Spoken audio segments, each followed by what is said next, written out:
What's up, guys? Welcome to your 36 Android tutorial for the new Boston. Again with me, Travis. And what we're going to do in this tutorial is basically set up our Java class and get everything going. And I know it'd be pretty tedious to do it within the video because that'd just be a waste of time, and you guys already know how to do it. So basically what I've done is I've added the source code to my website, and you guys can just copy and paste. And also what I've done is I've changed this XML, so I've added some IDs to each of these text views, added an ID to the button, and also changed, or to the edit text, I'm sorry. And then also I've changed the text views to some certain text.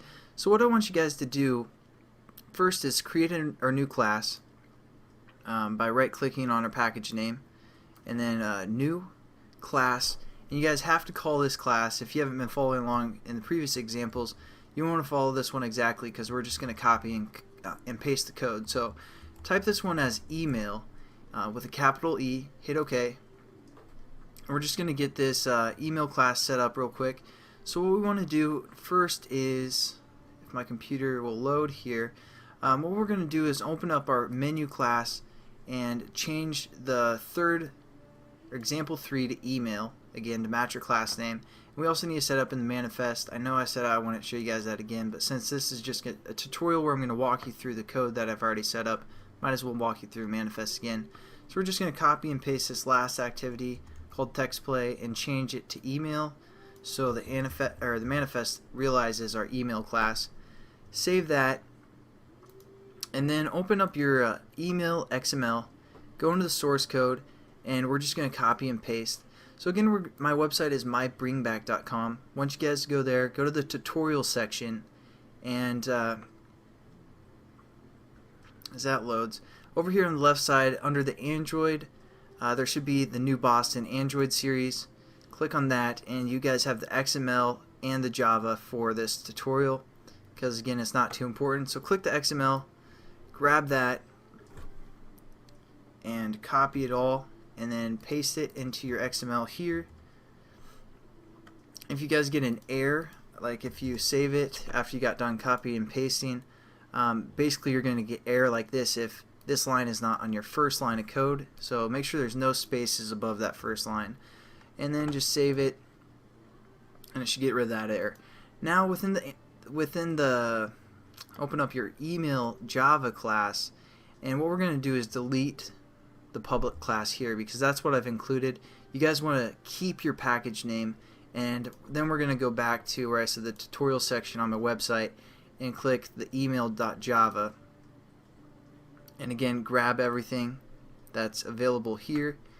And I know there's a lot, but it's pretty simple, pretty much all stuff we've gone through already. I'm going to walk through what the code is exactly after we set this up. So then just paste it there, hit save, and then I'm going to walk you through what I've set up.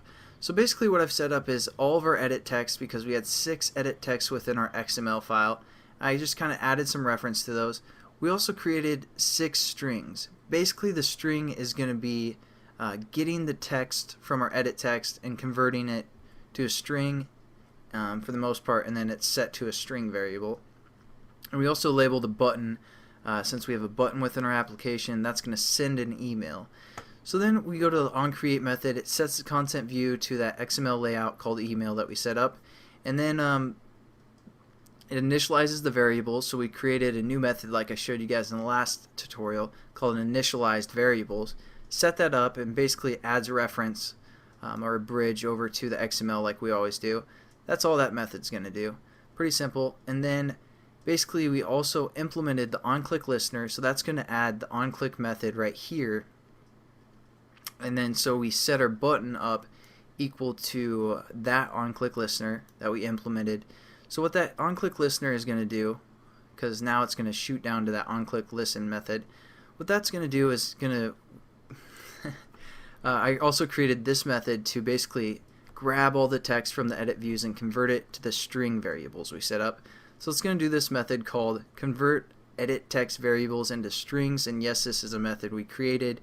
And so that's going to shoot us down to this new method right here that I just created off, whatever. And again, that's going to take our edit text variables, or I'm sorry, these are our string variables on the left. and then it's going to take an edit text, and then it's going to get the text and set it to a string. We've done that before. Basically all this stuff for the most part we've done. There's not too much new, but just so you guys don't get confused, I'm walking through everything. That's going to do that for all of our string variables that we want to set up. And basically what this application is going to do, it's going to send a hateful email. Because you know, if you guys like sending hateful emails, I know on my tutorial series I sometimes get some hate mail. So if you guys want to send me some hate mail, here's a pretty good application that we're going to build to send that. So there we go. We set up some string variables, basically just according to our whatever is in the edit text that coincides with that variable. And then we're going to go back to our onClick method, because after that's done, after that method gets called, it's going to read this next method, which is going to be our email address. And this is the string variable that we set up right here. But we need an email, or a string array I should say, for sending the email, or what we're going to build here. So basically that's going to just create an array out of a single string for the most part.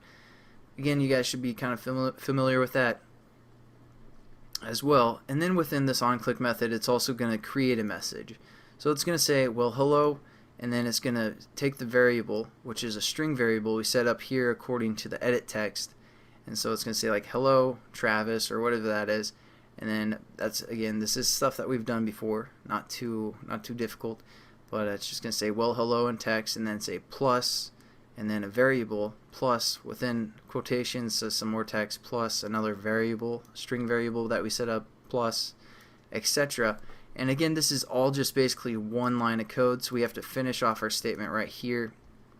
The only new thing within this basically message variable, or the string message, that's new, is we added this line right here, which will basically, you know, that's basically like the return button when you're typing a message, like, hey there, and then just hit, basically if you add this line within single quotations, it's going to start a new line for the most part. So it's going to be like PS dot I think I love you, or whatever. So there we go. That's basically a walkthrough of what I've done, and hopefully that gets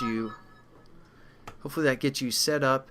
And the only other thing we did is I added an on pause method as well. That's just going to finish the activity once this goes on pause.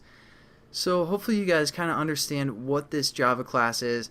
I didn't want to type it all out because I figured there's nothing new that we've done for the most part. But it's a good, I mean, if you guys want to create this yourself, it'd be a good kind of learning thing to do as homework for the most part. If you don't want to copy and paste and try and set it up yourself, go ahead. That'd be a great activity for you. But I just didn't want to waste time within this series just setting up a lot of stuff that we already know how to do. Again, this still might not be perfectly clear in your mind, so if you guys study this text as well, you'll be able to break it down for the most part. So that's why I created that for you. So again, thanks for watching, guys. In the next tutorial, we'll actually get into how to send an email and how to use an intent to open up the kind of default email of the person's phone. So thanks again for watching. I'll catch you guys in that tutorial. Have a good one.